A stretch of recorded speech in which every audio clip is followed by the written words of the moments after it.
June മാസം എപ്പോഴും ഗൃഹാതുരത്വത്തിൻ്റെ അനുഭവങ്ങൾ നൽകുന്ന ഒരു കാലമാണ്. ആ എന്ന ആദ്യാക്ഷരം കൊണ്ട് പകർത്തി എഴുതാവുന്ന ഇതിഹാസങ്ങളാണ് അന്നമേകുന്ന അച്ഛനും അന്നമൂട്ടുന്ന അമ്മയും അക്ഷരങ്ങളാൽ അറിവ് പകർന്നിരുന്ന അധ്യാപകരും. ഇതിനെല്ലാം അടിസ്ഥാനമിടുന്ന ചിലരുണ്ട്, നമ്മൾ സ്നേഹത്തോടെ അപ്പാപ്പ അമ്മാമേ എന്ന് വിളിക്കുന്നവർ. ഇന്ന് നമ്മൾ അവരെയാണ് പരിചയപ്പെടാൻ പോകുന്നത്.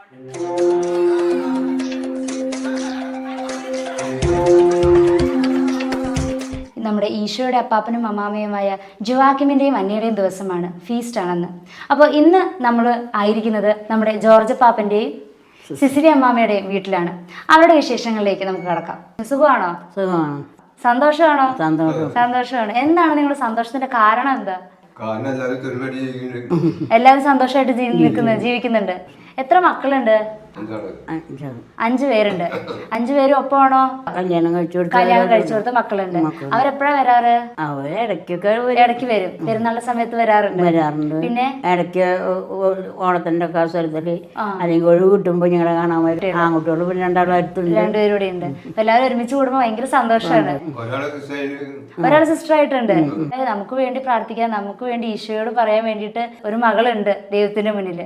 പിന്നെ കൊച്ചുമക്കളെ വിശേഷമൊക്കെ എങ്ങനെയാണ്? എത്ര കൊച്ചുമക്കളുണ്ട്? 12 മക്കള്. വീട് നിറച്ച് കുട്ടികളാണ്. അത് ഒരുപാട് സന്തോഷമുള്ള ഒരു കാര്യമാണ്. ഇപ്പോഴത്തെ കാലത്തൊക്കെ ന്യൂക്ലിയർ ഫാമിലീസ് ആണ്, കുഞ്ഞു കുഞ്ഞു കുടുംബങ്ങളാണ്. ഇവിടെ നിങ്ങൾ രണ്ടുപേരും ഈ ഒരു കാര്യത്തിലും വളരെയധികം ഭാഗ്യമുള്ളവരാണ്.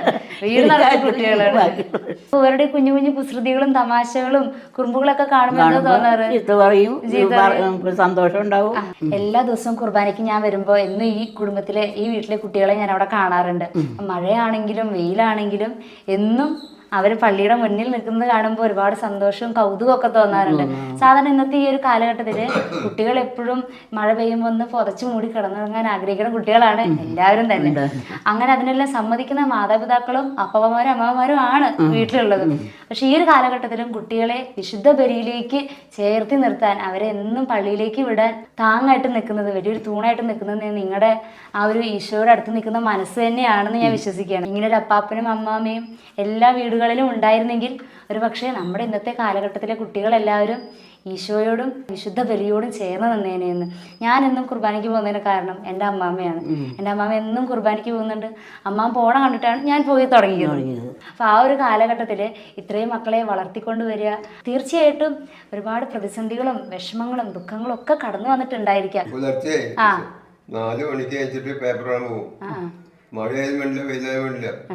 അപ്പൊ ഒരുപാട് പണികൾ ചെയ്തിട്ടുണ്ട്. ഈ പണികളെല്ലാം ചെയ്യുമ്പോൾ ഈ എല്ലാം ജോലിയുടെ ഇടയിലും പള്ളിയിൽ പോകാൻ സമയം കിട്ടിയിരുന്നോ? വിശുദ്ധ കുർബാന മുടക്കിയിട്ടില്ലല്ലോ അപ്പാപ്പൻ? ഒരിക്കൽ പോലും അപ്പാപ്പൻ വിശുദ്ധ കുർബാന മുടക്കിയിട്ടില്ല. കാലത്തും വൈകുന്നേരവും ഓരോ കൊന്തയിലും ഇന്നും ചെല്ലുന്നുണ്ട്. മറിയം വഴി ഈശോയിലേക്ക് പോകുന്നതാണ് ഈശോയുടെ അടുത്തെത്താനുള്ള ഏറ്റവും ഉചിതമായ വഴി. ഇവിടെയും ഈ അപ്പാപ്പൻ്റെ ജീവിതം കാണിക്കുന്നത് അതാണ്. ഏതെല്ലാം വഴികളിലൂടെ പോയാലും ഒരിക്കൽ പോലും കൊന്ത മുടക്കിയിട്ടില്ല. അതുപോലെ തന്നെ വിശുദ്ധ കുർബാനയിലും മുടങ്ങാതെ പങ്കെടുത്തിരുന്നു. തീർച്ചയായിട്ടും അതുതന്നെയാണ് ഈ വീടിൻ്റെ വലിയൊരു അനുഗ്രഹത്തിന് കാരണം.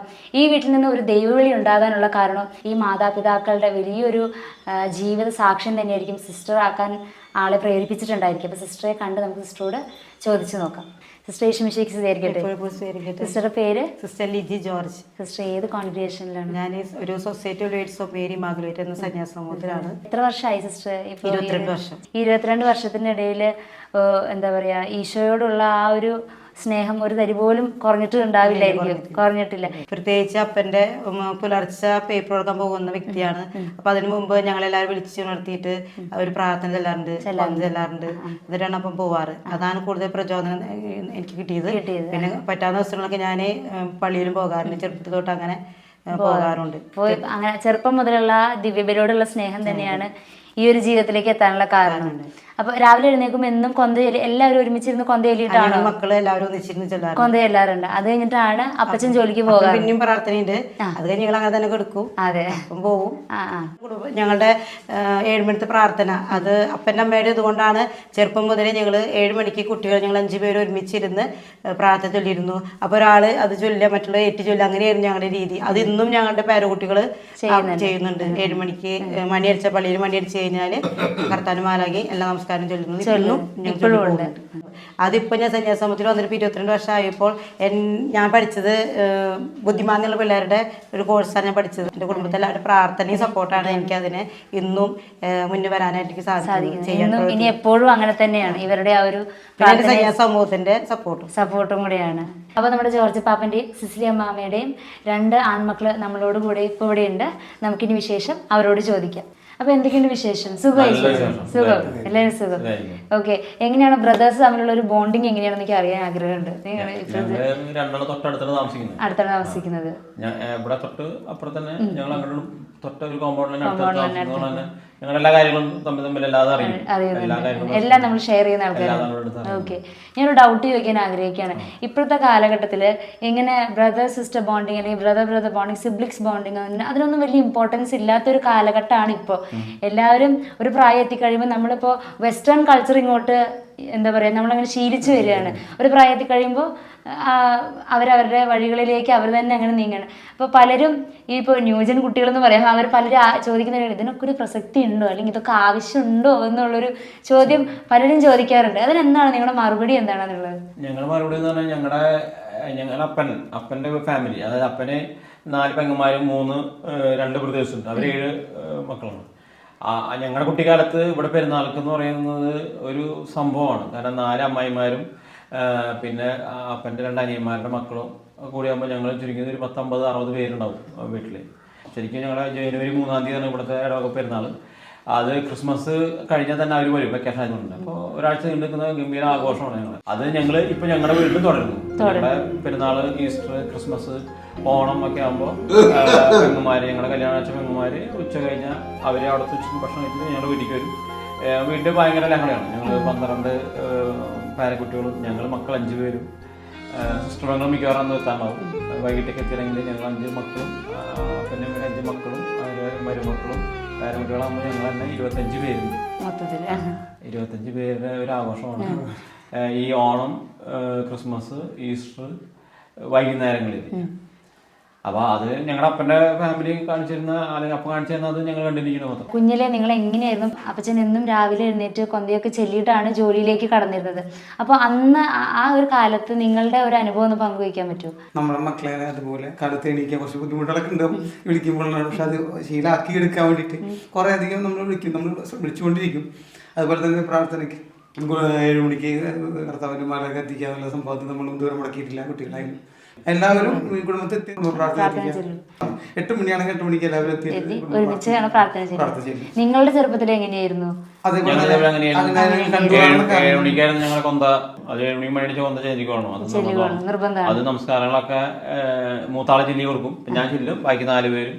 അത് ആദ്യം എനിക്ക് അമ്മ ചെല്ലി തരായിരുന്നു, പിന്നെ ഞാൻ ചെല്ലും, 4 പേരും. അതേപോലെ തന്നെയാണ് ഇപ്പോഴും ഞങ്ങളുടെ മക്കളും ചെയ്യുന്നത്. അങ്ങനെ തന്നെയാണ്. വൈകിട്ട് കുടുംബ പ്രാർത്ഥന, കുർബാന സ്വീകരണം കഴിഞ്ഞാൽ നിർബന്ധമായിട്ട് കുടുംബ പ്രാർത്ഥനയിൽ പങ്കെടുക്കണം. അങ്ങനെയാണ് കുർബാന സ്വീകരണം വരെയാണ് അതിലൊരു വിട്ടുവീഴ്ചയുള്ളൂ. കുർബാന സ്വീകരണം കഴിഞ്ഞാൽ നിർബന്ധമായിട്ടും പങ്കെടുത്തോളണം. അതാണ് അതിന്റെ സ്ട്രിക്റ്റ്. പ്രാർത്ഥനയ്ക്ക് ഇരിക്കുമ്പോഴൊക്കെ കുഞ്ഞു കുഞ്ഞു കുറുമ്പുകളൊക്കെ നിങ്ങൾ തമ്മിൽ ഉണ്ടാകാറുണ്ട്?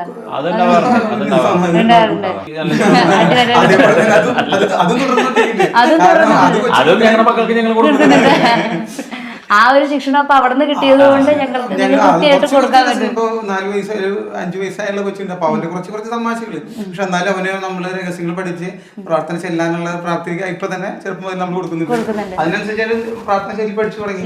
2 വയസ്സും 3 വയസ്സും മേലുള്ള ആൾക്കാരാകുമ്പോൾ അവരുടെ ചെയ്യുന്ന പ്രവൃത്തി അനുസരിച്ചല്ലേ കുട്ടികൾ കണ്ടിന്യൂ പോകുന്നു. ഗർഭപാത്രങ്ങൾ തന്നെ കൊലക്കളമാകുന്ന ഇന്നത്തെ ഈ ഒരു ആധുനിക കാലഘട്ടത്തില് ഈ ഒരു കുടുംബം നമുക്ക് ദൈവം കാണിച്ചു തരുന്ന ഒരു വചനമാണ്.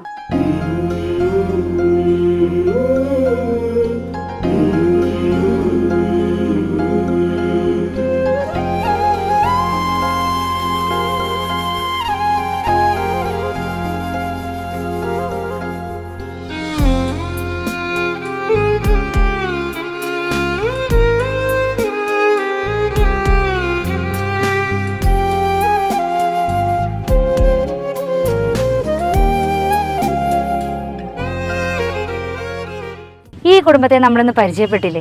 നിങ്ങൾ ശ്രദ്ധിച്ചാൽ നിങ്ങൾക്ക് മനസ്സിലാവും, അപ്പച്ചന് കണ്ണ് കാണാൻ കഴിയില്ല. ഒരുപാട് വർഷങ്ങളായിട്ട് അപ്പച്ചൻ്റെ 2 കണ്ണിനും കാഴ്ച കുറവാണ്. അമ്മച്ചിക്ക് നടക്കാൻ നല്ല ബുദ്ധിമുട്ടുണ്ട്. എല്ലാവരും മാതാപിതാക്കളെ മറ്റു സ്ഥലങ്ങളിൽ കൊണ്ടാക്കുന്ന ഇന്നത്തെ ഈ കാലത്ത് ഈ മക്കളാണ് ഈ വയ്യാത്ത 2 മാതാപിതാക്കളെയും നോക്കുന്നത്. ഈശോയുടെ അപ്പാപ്പൻ്റെയും അമ്മാമ്മയുടെയും ഫീസ്റ്റ് ആഘോഷിക്കുന്ന ഈ ഒരു ദിവസത്തിൽ നമ്മുടെ വീട്ടിലുണ്ടായിരിക്കുമല്ലോ ഇതുപോലൊരു അപ്പാപ്പനും അമ്മാമ്മയും, ഒരുപാട് കഥകൾ പറയാനുള്ള, ഒരുപാട് വിശേഷങ്ങൾ പറഞ്ഞിരുന്ന, നമ്മളെ തിരുത്തുന്ന, സ്നേഹിക്കുന്ന, കെട്ടിപ്പിടിക്കുന്ന, ചേർത്ത് നിർത്തുന്ന ഒരപ്പാപ്പനും അമ്മാമ്മയും. അവർക്ക് വേണ്ടി ഇന്ന് കുറച്ച് സമയം നമുക്ക് സ്പെൻഡ് ചെയ്താലോ? നമ്മളാൽ കഴിയുന്ന ചെറിയൊരു ഗിഫ്റ്റ് ഉണ്ടാക്കിയോ, കെട്ടിപ്പിടിച്ചൊരു ഉമ്മ കൊടുത്തോ, അവരെയായിട്ട് ഒന്ന് പുറത്തു പോയി ഒന്ന് നടന്നോ, എന്തെങ്കിലും ഉണ്ടാക്കി കൊടുത്തോ, അവരുമായിട്ട് ഇന്ന് നല്ലൊരു നിമിഷം നമുക്കൊന്ന് സ്പെൻഡ് ചെയ്താലോ?